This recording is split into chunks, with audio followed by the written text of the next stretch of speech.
नमस्कार मंडळी, आणि ही आहे मी. माझं नाव शरयू आणि मी जाते आसामला. मी आसामला फॅमिलीसोबत जाणार होते, म्हणून मी पुण्याला आधी गेले. हा आहे माझा भाचा छायांक.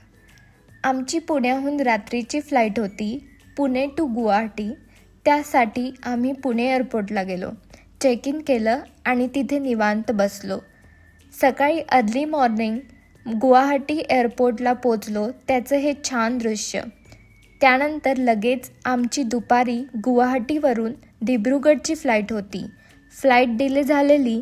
दिब्रुगडच्या एअरपोर्टवर पोचल्यावर छायांकने कन्व्हेअर बेल्टला ट्रेडमिलसारखंच यूज केलं. हे काही beautiful view from flight, Brahmaputra नदी आणि चहाचे मळे. हा होता first travel day, Pune to Guwahati and Guwahati to Dibrugarh. Second day बघूया नेक्स्ट व्हिडिओमध्ये.